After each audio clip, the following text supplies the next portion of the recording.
Welcome back, everyone, to the Morning Glow. Welcome back to the Morning Glow. It is now 7:33 a.m. This is Thursday, September the 29th, and I want to take this opportunity and first thank this young man. He's going to give us an opportunity to talk to him this day. We're absolutely thrilled, honored to have him with us, Mr. Aaron Slaton. Good morning, sir. How you doing this morning? I'm doing great. How you all doing? Doing outstanding. And again, I want to thank you, sir. Thank you for giving us the opportunity to talk to you. And what I want to do right now, if it's okay with you, I want to give you an opportunity to introduce yourself to people that may not know you. Okay. Well, again, like you said, my name is Aaron Slaton. I am a songwriter, also a music producer. And me and my sister, we have put out a book a while ago called Launch Out into the Deep. So that's one of the books that, we're believing that God is going to use to touch a lot of people. Currently, right now, I work in the IT industry. I have a daughter, I have a son also, and I have a grandson. So, Okay. Now, what we're talking about today, the topic of discussion that we're having today, people say it's a touchy one, but we're talking about sexual immorality, sexual yeah. immorality. And you're actually our first guest on this morning, and I want to ask you. We kind of go straight to the point. So, how would that do you have any history? I'm trying to be politically correct the way that I answer this question. How does that apply to you? Well, it applied to me at a young age, getting involved with pornography. Just looking at, starting off just looking at magazines and, you get into just looking at the movies and things like that. And then once you start getting involved in that stuff at an early age, it just warps your whole way of thinking. It warps your whole way of looking at women. It just in general. Mm-hmm. And that lust, it just grows and it grows and grows. And as I got older, it got to a point that you find yourself just literally addicted. And it's like your whole mind is just consumed with those thoughts on a regular basis. Mm-hmm. And you find like just different interactions with people, just different women, and it's like that lust it just starts to take over. Mm-hmm. And so it just fuels a lot of things. It fuels a lot of things.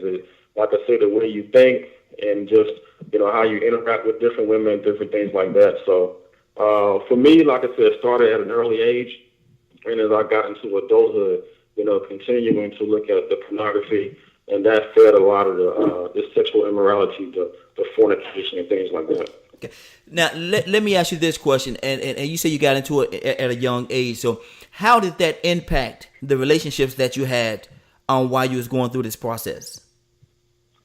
Well, even just like I can remember, just even when I was married, I can just use that for an example. And one of the things I was thinking about is just even with my interactions with my ex-wife, and now when I look back on that now that I've been delivered from that whole lifestyle, everything was just driven in lust, you know.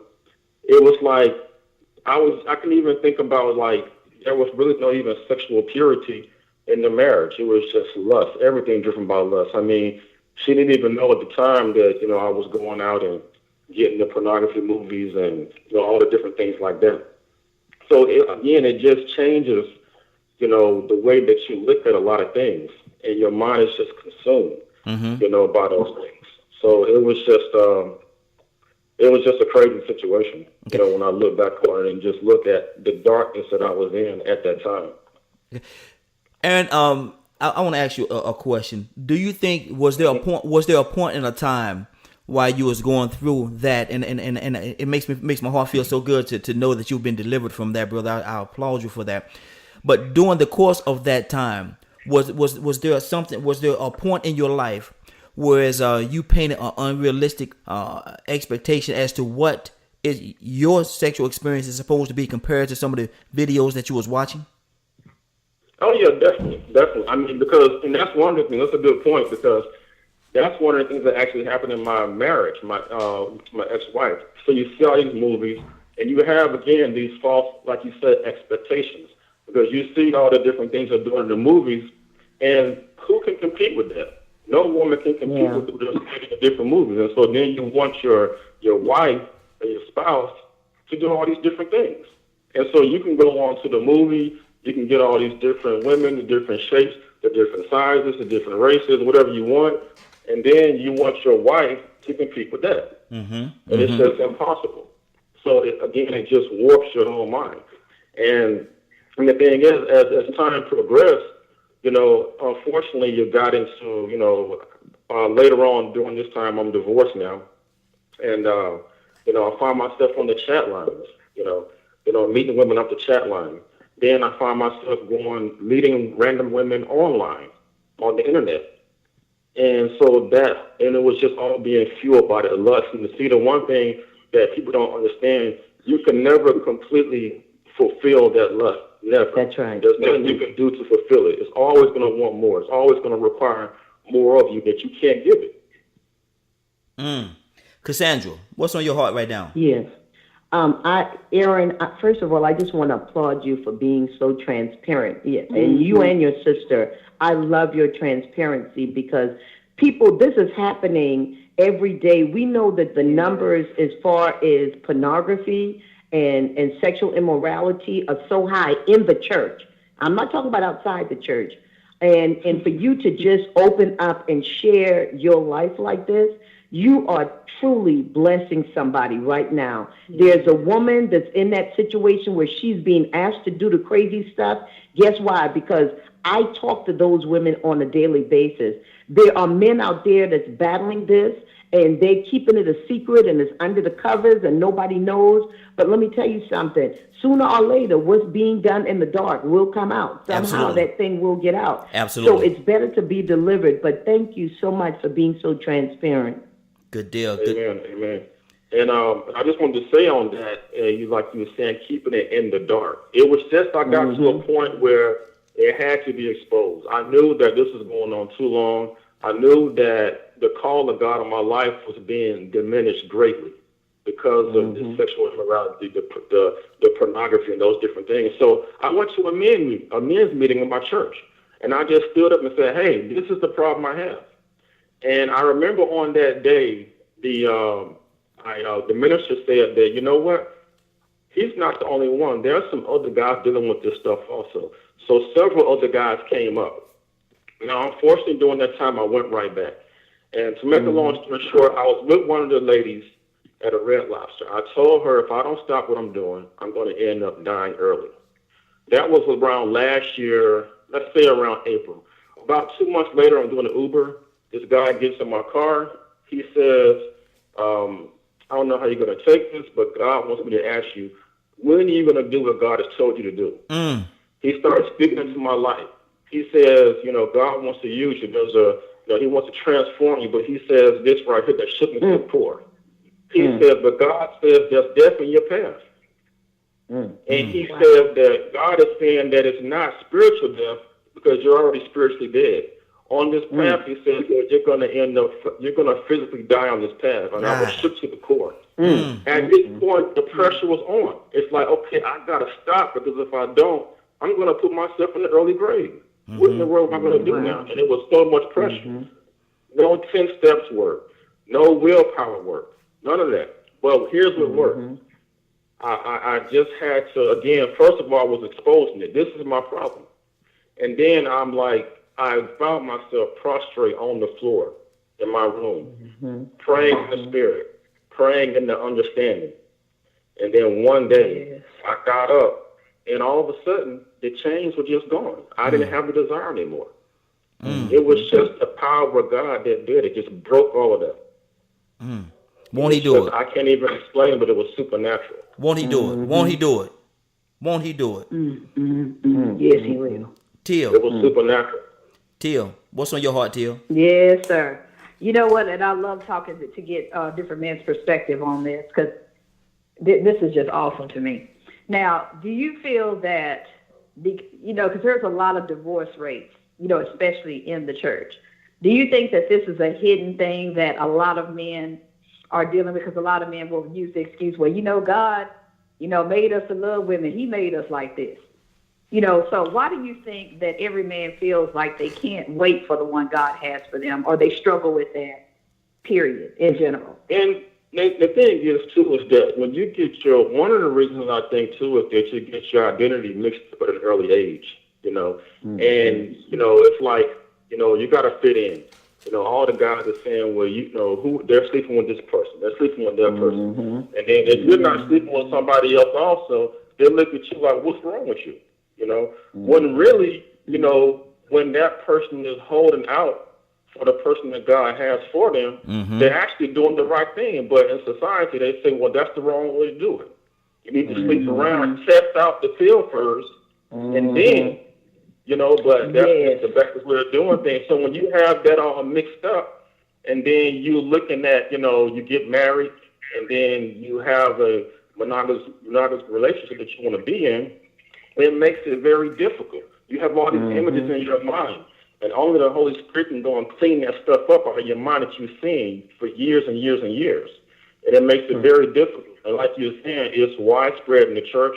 There are ministers, deacons, ushers. I mean, the list goes on of dealing with this stuff. And a lot of times, ministers won't speak about it because either they're dealing with it or they know it's widespread in their congregation. So it's a huge issue. And and I don't want to speak condemnation or judgment, but it's just what it is. Right. I'm speaking from transparency because this is what I went through. I was struggling in and out of church. I couldn't stay in church because the guilt and shame was just too much, and I would find myself back out there again in the streets, running around crazy.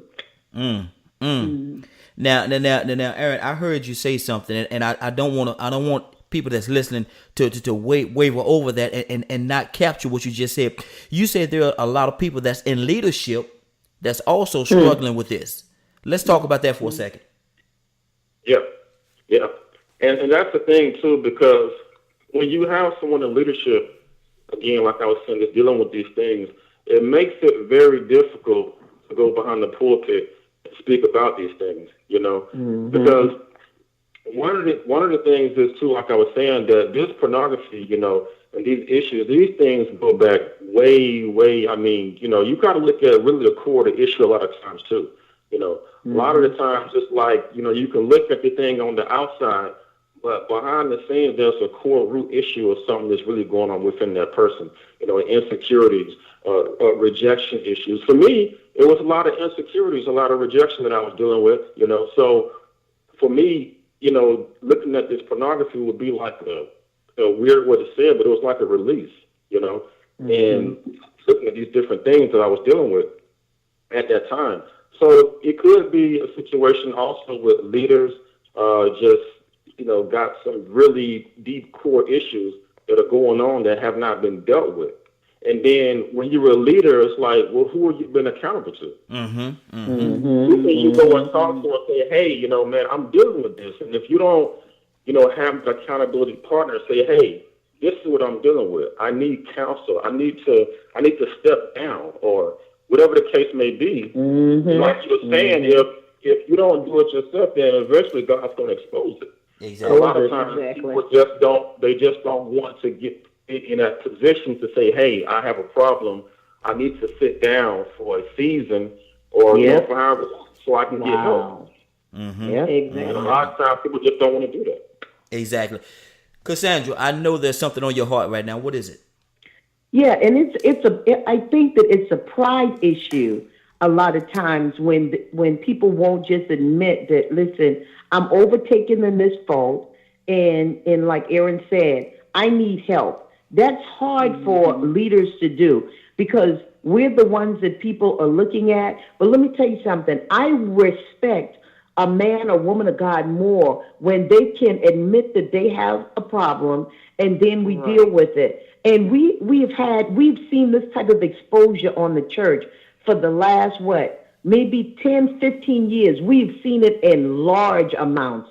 Huge churches being exposed, pastors being exposed in different things. And I'm not condemning anybody. We needed them to get help. But God, listen, before God exposes you, he warned you. He gives you the opportunity to get it right. He just don't allow the enemy to expose you like that. And sometimes he does it himself, I believe. But we just got to do better. We got to be willing to say, I got a problem. I need help. Like Aaron said, he stood right up and said, look, man, this is what I'm dealing with.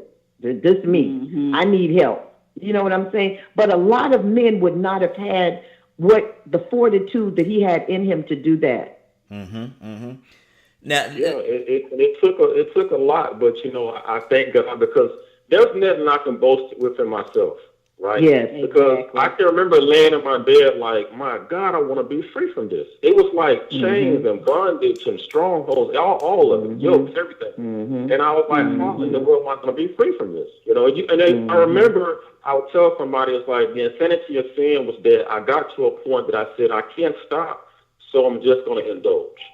So I can't stop. And then 2-3 weeks later, that's when I had the encounter, and God was like, "No, you're stopping right now. That's it. It's over." So, and I want to stay right there. I want to stay right there for a second. You say there was a time before you had the actual encounter. There was a time where you actually, and I'm hearing you say, "Tell me if I'm wrong," but are you saying that there was a time where you pretty much surrendered to it and just let it have its way? Yes, I remember. I mean, it was so crazy. I can remember like it was yesterday, sitting at the Chevron gas station, and I'm just sitting there thinking, I'm like, this thing is just taking over completely.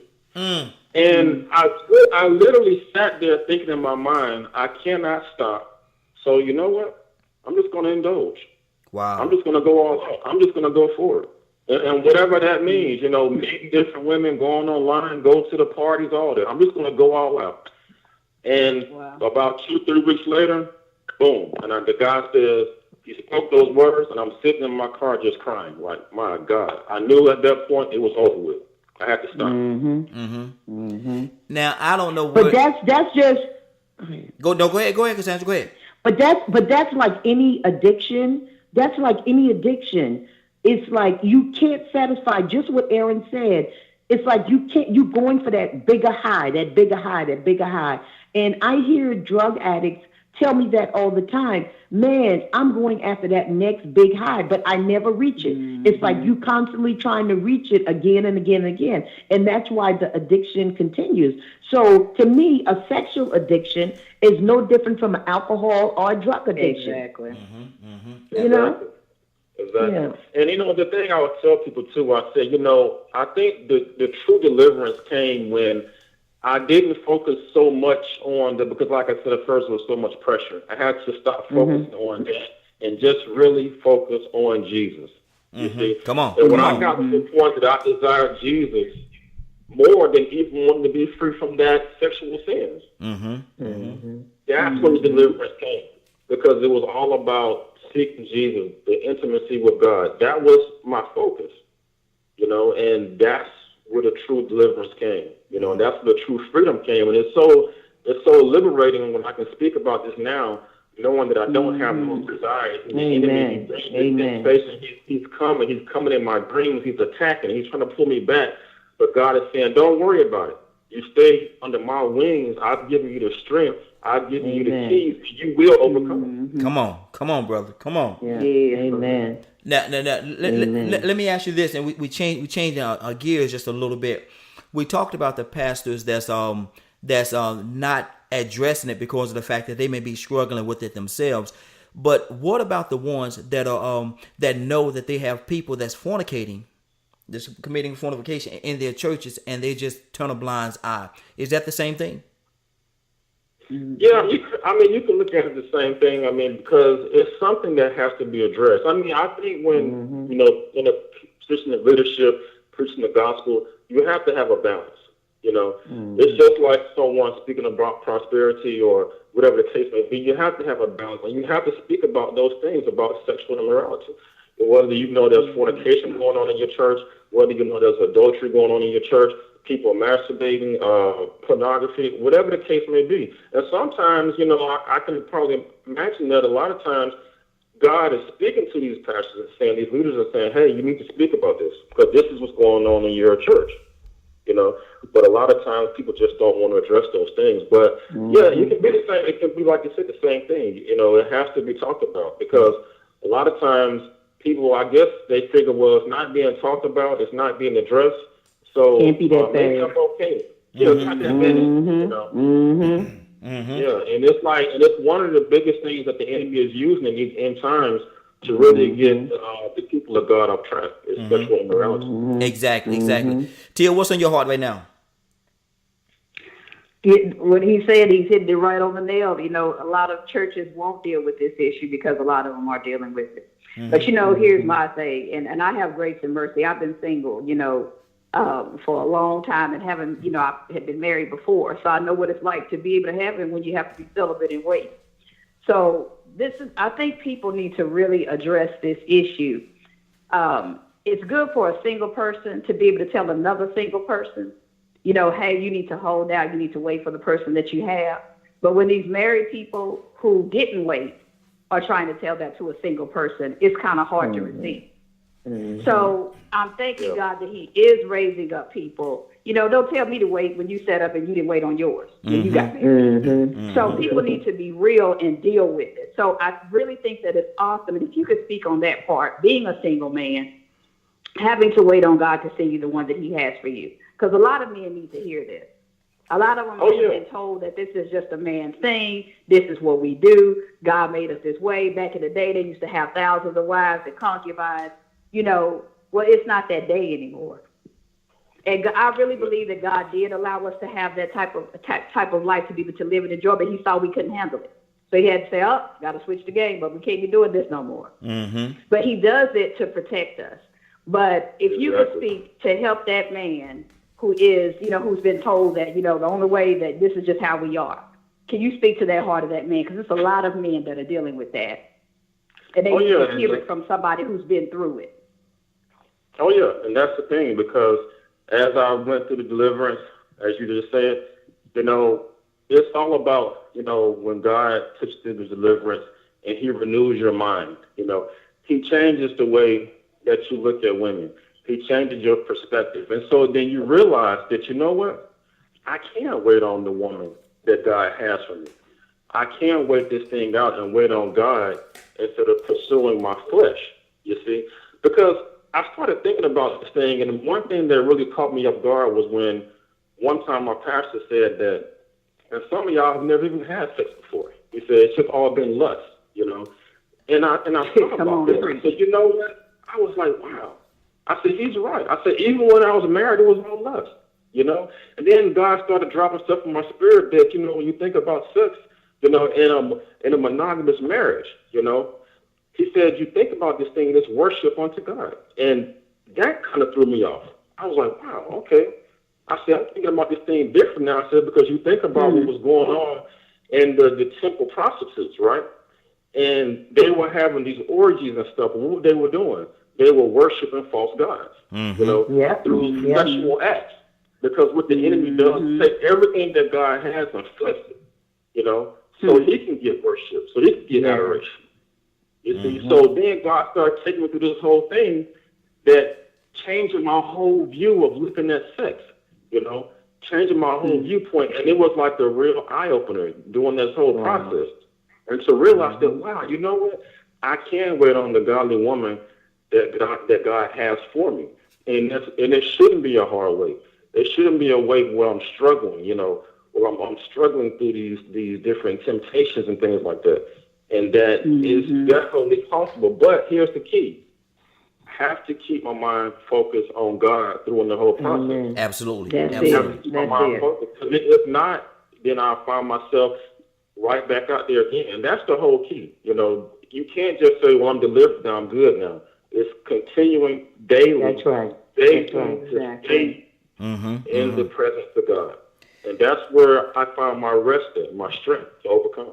Good there. Good. And awesome. I know that we're running real close with time right now, and I know you have to get back, and I definitely appreciate the fact that you first of all that you're being so transparent, man, and then that you're talking to us, man. We really appreciate you. But I want you to speak to this person right here. If it's a man or a woman that's saying this right here, and I want you to speak to their heart on this.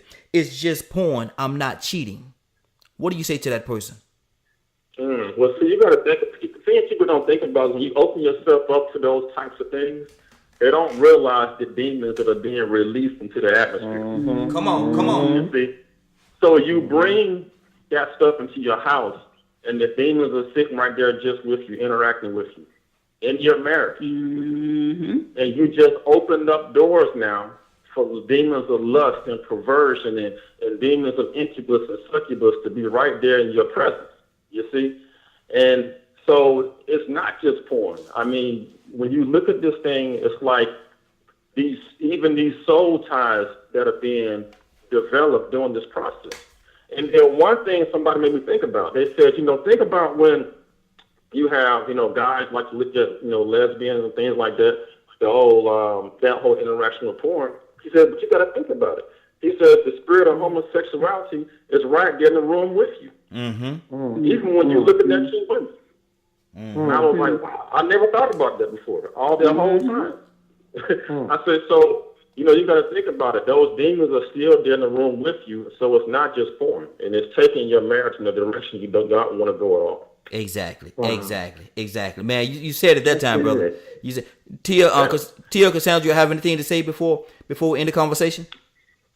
He done encouraged my boy. That's what I'm saying. Me too. I want to hear men talk like this. That's what I'm talking about. Yes, we commend you. Thank you. Good deal. Well, Aaron, again, man, I want to thank you. Is there anything that you would like to say in your closing? Well, I just like to say that for anybody struggling with these types of things, the only way to get that true deliverance is really by seeking God with all your heart. And as I said before earlier, you have to really seek God and desire God more than wanting to be free from that addiction. And as you pursue God, as you really put God first in your life, I really, really believe that he will break those chains, because I was in that same situation. I said, I don't even know how to be free from this thing. How in the world am I even going to get free? And when the pressure was on, all I knew to do was just lay on the floor, prostrate, and pray in the spirit. And the power of God broke it. And that's all I know. I can't explain how he did it, but it was just supernatural. Exactly. But I thank God. I thank God for his mercy and his grace. And I know that he's going to use me and several people in these end times to bring great deliverance, because there are a lot of people, as I was before, that says, you know what, I can't stop, so I'm just going to indulge. But God is saying no. And he told me, you will not indulge anymore. This is your day to stop, and it ends now. Exactly.